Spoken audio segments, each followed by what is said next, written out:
Vous écoutez Instinct Voyageur. Vie nomade et voyage, indépendance, suivre sa voie. Avec Fabrice Dubesset, plusieurs fois par mois, des conseils, réflexions et interviews pour booster votre vie et oser le monde. Tout de suite, un nouvel épisode avec Fabrice. Bonjour à tous, bienvenue pour ce nouvel épisode du podcast Instinct Voyageur. En direct de Colombie, je suis avec Natalia autour d'un café. Et Natalia est colombienne. Elle a vécu 11 ans en France et elle vient tout juste de monter une agence de voyage, Magellia Colombie, qui propose des voyages, de vous aider à organiser votre voyage en Colombie. Bonjour Natalia. Bonjour à tous. Alors Natalia, j'aimerais d'abord que tu te présentes, que tu nous dises déjà comment tu es arrivée en France déjà. Bon, donc je suis arrivée en France il y a plus de 11 ans.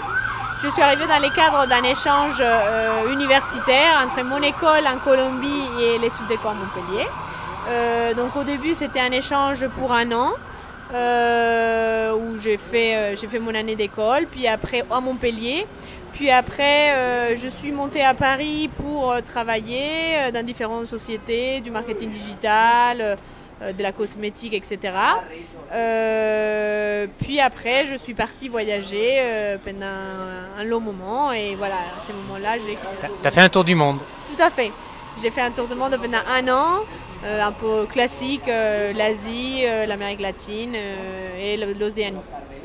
T'es passé en Colombie? Non. Bien sûr, bien évidemment. Pour les parents, tout ça? Bien sûr. En plus, j'étais avec mon copain, donc du coup, c'était sa première fois en Colombie. Donc c'était le bon moment de les prendre avec moi, lui montrer la Colombie, les présenter en plus ma famille, tout ça. Donc, Et alors, laisse-moi deviner, je suis sûr qu'après ce tour du monde, c'était super dur le retour. Oui, c'était horrible. Les mots pour le décrire, c'était vraiment très très dur. Un peu aussi une crise existentielle de qu'est-ce que je vais faire de ma vie. J'ai pas envie de retourner à faire la même chose que j'ai fait avant. J'ai envie d'échanger, de sentir que j'ai fait quelque chose d'utile, soit pour moi, soit pour les autres, mais pas la même chose, mais trop boulot dodo que j'ai fait pendant plusieurs années. Donc c'est à ces moments-là que j'ai pensé, c'est même une copine qui m'a dit, moi j'ai adoré organiser des voyages pour mes proches, pour mes amis, souvent, pas seulement leur donner des conseils, mais aller vraiment dans les détails, regarder, tu peux faire ci, tu peux faire ça. Et donc elle m'a donné cette idée, elle m'a dit, si tu aimes autant organiser des voyages, pourquoi pas les faire de manière professionnelle? Et c'est à ces moments-là que je me suis dit que c'était peut-être une bonne idée. Donc tu t'es dit, je vais créer une agence de voyage spécialisée sur la Colombie. Bon, pourquoi cette idée? Tu aurais pu créer une agence de voyage sur une thématique ou sur un autre pays ou sur une région? Oui, c'est une question qui me posait souvent. En fait, pourquoi la Colombie? Parce que je suis colombienne.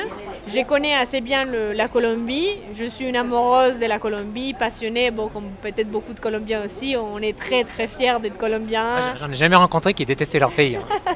Oui, c'est... Les Français parfois, mais les Colombiens... Oui, on est souvent très fiers et en fait on a tellement une mauvaise réputation partout qu'on a peut-être ces besoins au fond de nous de montrer qu'en fait on est bien plus que FARC et que c'est quelque chose que oui, c'est malheureux, ça fait partie de notre histoire comme beaucoup des tragédies dans le monde, dans beaucoup de pays.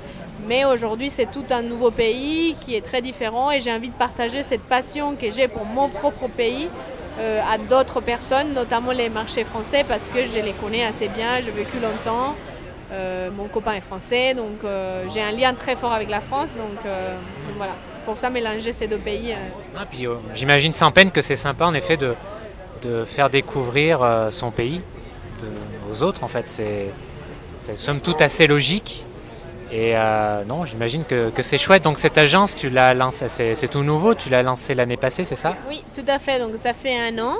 Je l'ai lancée directement ici en Colombie parce que c'est plus facile avec tous les prestataires et être attentif à toutes les prestations. C'est beaucoup plus facile pour les clients de savoir qu'il y a des bureaux sur place pour n'importe quelle éventualité, pour être au courant aussi des nouveautés, des nouveaux hôtels qu'il peut avoir, des nouvelles visites, développer des visites intéressantes, différentes, Et notre spécialité particulièrement, c'est permettre aux gens d'être en vrai contact avec les locaux, qu'ils se sentent pas seulement venir visiter des monuments et des endroits, des musées, mais comprendre un peu plus sur la culture colombienne. On dit souvent que les Colombiens, on est aimables et tout ça, mais qu'ils les ressentent vraiment et qu'ils aient un regard un peu de l'intérieur de la Colombie. Oui, parce que ton agence, elle est sur le créneau de ce qu'on appelle le voyage sur mesure, c'est-à-dire que vous proposez des voyages destinés à des petits groupes, très petits groupes, et donc voilà, sur mesure, voilà, enfin développe un peu plus, parce que là je suis en train de nager.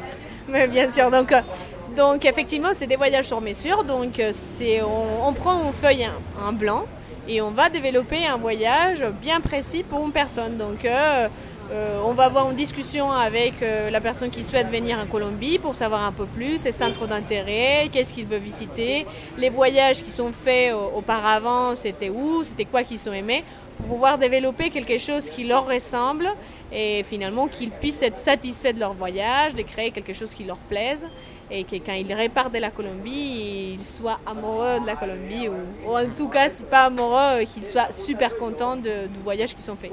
Ah, mais ça, c'est obligé qu'ils soient super contents. Oui, bien sûr. Bien sûr, mais bon, ce que je veux dire, c'est que ça soit un voyage, pas quelque chose de standard, où on s'accommode aux visites, on s'accommode aux hôtels, non, qui soit vraiment pile poil est-ce qu'ils souhaitent, les types de prestations, est-ce qu'ils veulent aller hors sentier battu, est-ce qu'ils veulent faire plus de culture, est-ce qu'ils veulent faire plus de rencontres. Voilà, c'est vraiment très adapté à ce que chacun souhaite parce qu'il n'y a pas deux voyages similaires. Donc tu as des gens qui vont vouloir plus un voyage nature, d'autres culturels. Exactement, il y a par exemple des familles qui veulent pas trop de culture parce que les enfants, ils se fatiguent, donc pour eux ça va être plus nature, plus activité à l'extérieur, des choses comme ça. Ou des personnes un peu plus seniors qui sont très intéressées par les musées. San Agustín par exemple, il y a les vestiges archéologiques. Ou d'autres personnes qui veulent vraiment hors sentier battu, donc il y a l'observation des baleines à bosse ou les déserts de la Guajira, l'Amazonie. Voilà, il y a vraiment, la Colombie c'est un pays qui est très varié, on a cet avantage, on a tout, on a des trekking, de l'aventure, de la nature, de la culture, des festivals super colorés comme le Carnaval de Barranquilla. On a vraiment pour tous les goûts de la fête, des plages. Donc on peut vraiment adapter un voyage selon ce que les personnes cherchent. Ah, tu parles très bien français, hein, tu n'as quasiment pas d'accent. Quand tu n'as pas l'accent marseillais par contre. Oui, bon. Peut-être un jour, je pense pas, mais mon copain est parisien, donc je pense pas que je vais le prendre. Et alors, pour revenir à la création de l'agence, comment ça s'est passé quand tu as eu l'idée? Quelles ont été les premières étapes? Tu m'as dit que tu as fait une formation donc? Oui, donc effectivement j'ai fait une formation en France parce qu'au début mon idée c'était créer l'agence en France.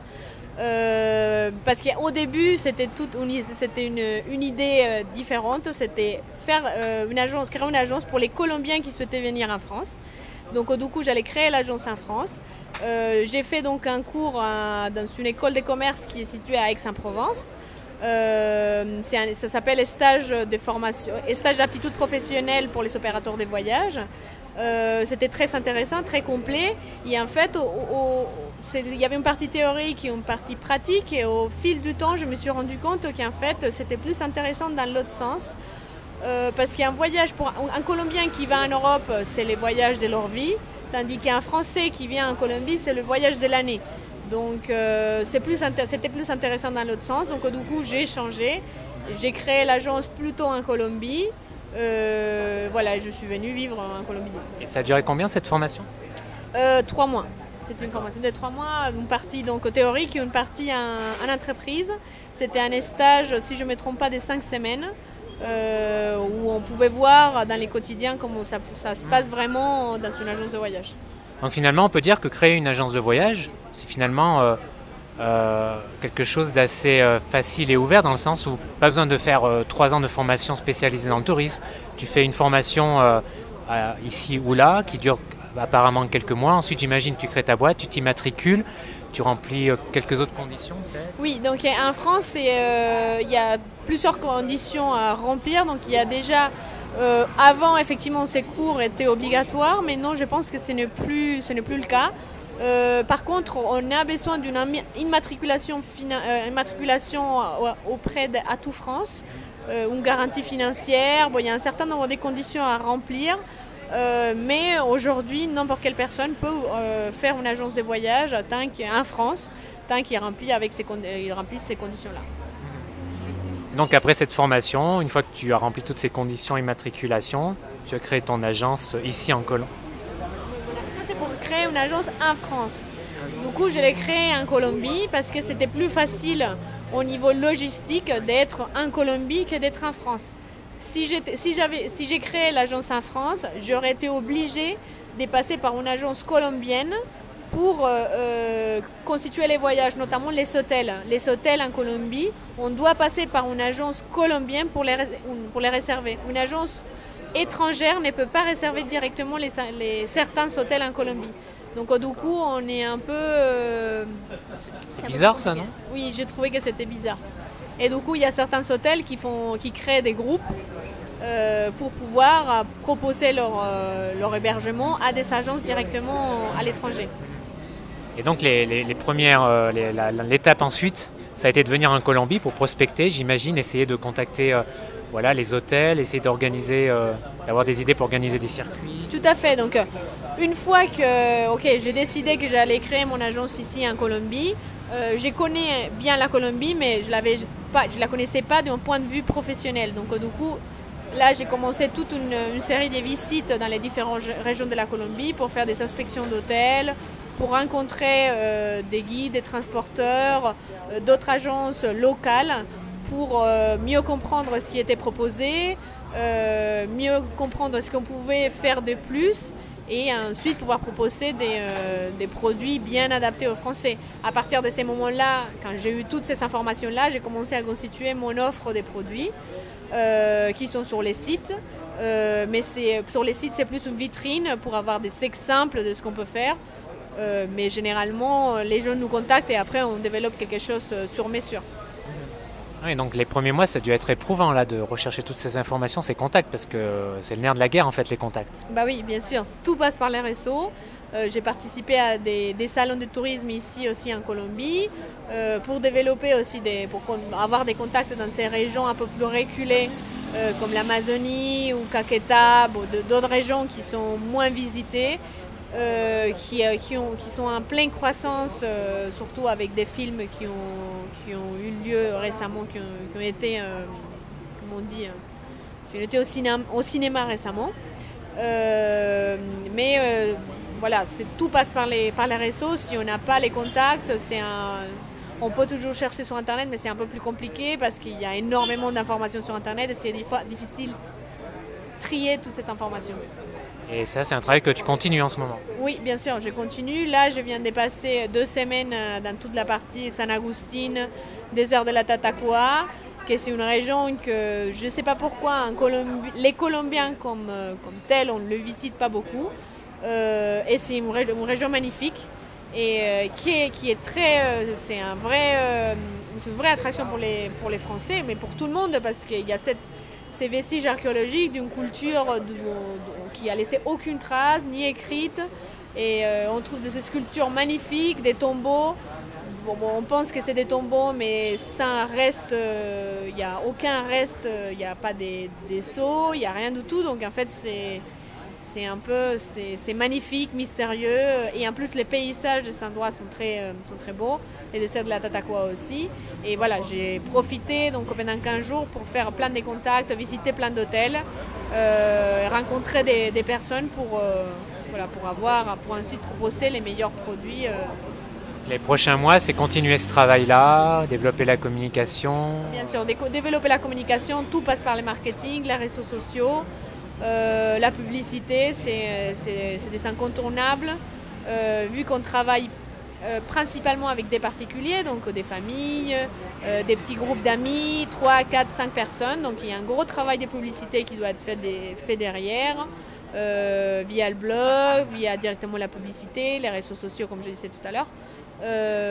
Voilà. Et puis après, continuer le logistique, continuer à participer à des salons. C'est un métier qui est très dynamique, il faut bouger énormément, il faut être au courant de ce qui se passe.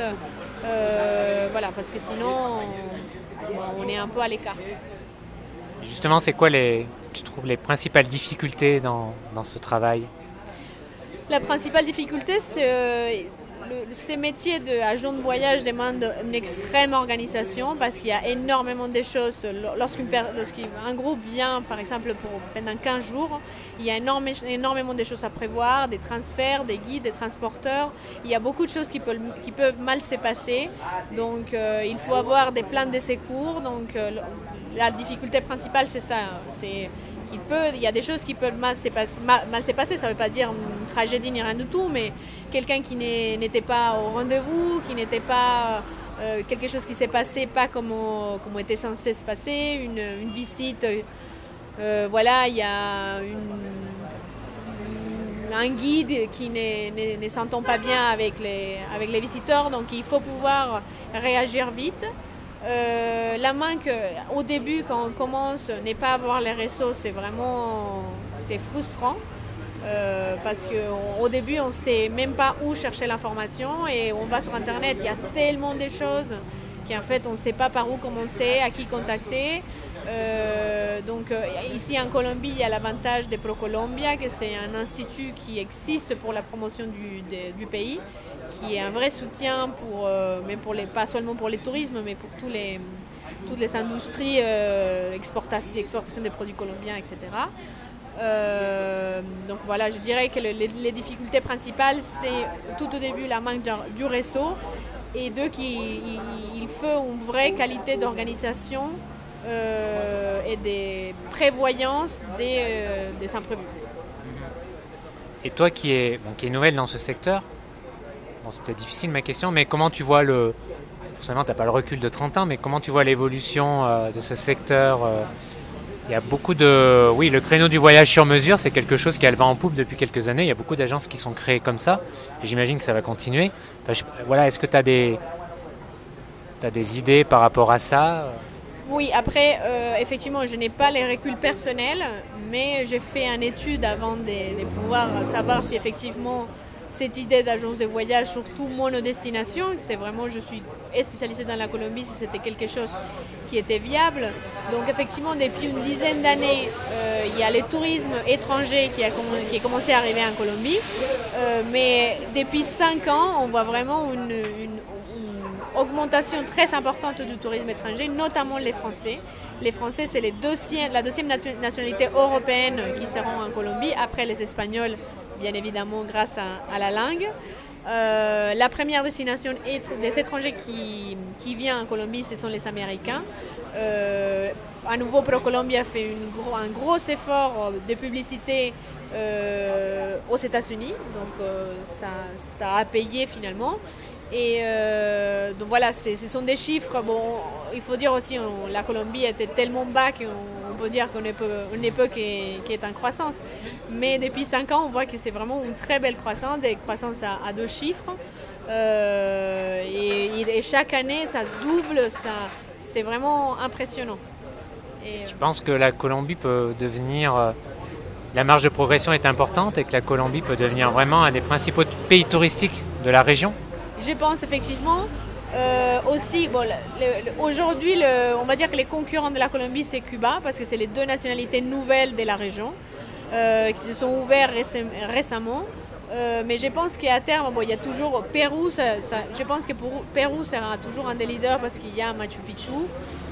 Mais la Colombie, je pense qu'elle deviendra sans doute un des leaders, principalement grâce à sa diversité d'activités, des paysages, qui est un pays qui finalement n'est pas très grand, est grand mais c'est pas le Brésil, c'est pas les États-Unis, et a quand même une énorme diversité, notamment de faune et de flore. Je pense que ça va être les bases sur lesquelles la Colombie va un jour arriver à être un des leaders de la région, effectivement. Et puis il y a 2 façades océaniques et des îles, c'est ce que n'ont pas tous les pays d'Amérique du Sud. Pardon ? c'est un pays qui a deux façades océaniques, deux océans, des îles, ce que n'ont pas tous les pays de la région. Oui, effectivement, c'est l'unique pays d'Amérique du Sud qui a des côtes sur sur la mer des Caraïbes et sur l'océan Pacifique. Après, oui, dans l'Amérique centrale, il y en a aussi qui ont ces mêmes conditions, mais qui n'ont pas des montagnes si hautes, qui ne permettent pas les mêmes types d'activités. Donc en fait, en Colombie, on a 5 séjours un an. Donc on a des balnéaires, aventures, bon, comme on disait tout à l'heure, culture. Donc en fait, c'est ça le grand avantage de la Colombie. Et alors, depuis la première fois que tu es arrivé en France, il y a 11 ans, est-ce que tu as vu l'image de la Colombie changer un peu auprès des Français? Énormément, si, énormément. Quand je suis arrivée en France en 2005, effectivement, les gens, la première question, c'était Ingrid Betancourt. Et T'as ramené de la coke? Effectivement, ça, même encore, hein, ça n'a pas changé. Ça n'a pas changé. Beaucoup moins. Aujourd'hui, c'est beaucoup moins. Aujourd'hui, avant, les gens, n'importe qui, quand je disais que j'étais colombienne, la question était toujours portée sur les drogues, sur les FARC et sur Ingrid Betancourt. Aujourd'hui, je vais dire que 30% des questions sont portées sur ce même sujet, mais le reste des questions, c'est porté sur j'ai vu un documentaire et j'ai vu qu'il y a une région où on mange des fourmis. Ou j'ai vu un documentaire et j'ai vu qu'il y a des indigènes qui sont dans une montagne, un massif côtier, ou j'ai vu qu'à Bogota il y a le musée de l'or. C'est plus des questions portées sur les richesses du pays et non pas sur cette histoire tragique qui est heureusement derrière nous. L'accord de paix est une bonne chose pour le business. Bien sûr, oui, c'est une très bonne chose. Les Nobel du paix du président aussi, c'est une très bonne chose. Et voilà, maintenant, on espère que tu continueras sur la même ligne et que les gens vont s'intéresser de plus en plus et les gens qui continuent à être réticents de venir en Colombie vont changer d'avis et vont décider de donner à la Colombie une chance. Ce genre de choses prend parfois du temps, mais bon, c'est une mentalité et ça met parfois du temps. Mais bon, en effet, c'est en bonne voie. Je vois bien plus de voyageurs venir ici qu'il y a 5 ou 6 ans. Dans tous les cas. Bon, Natalia, on a fait le tour du sujet. Je mettrai le lien de ton site, de ton agence sur l'article, sur le blog. Est-ce que tu veux peut-être rajouter quelque chose? Non, la Colombie, c'est si venez vraiment en Colombie, c'est comme il y avait une publicité il y a quelques années de la Colombie qui disait l'unique risque, c'est de vouloir y rester. C'est quelque chose de vrai. Fabrice, il peut dire qu'il peut vérifier cette information. C'est un pays vraiment qu'il faut visiter au moins une fois dans sa vie. Donc, venez. Voilà, sur ce, je te souhaite bon courage pour la suite avec ton agence. Et puis, voilà, à bientôt. Ciao, ciao. Merci, à bientôt. Merci d'avoir suivi ce nouvel épisode du podcast Instinct Voyageur. N'hésitez pas à laisser votre avis sur iTunes.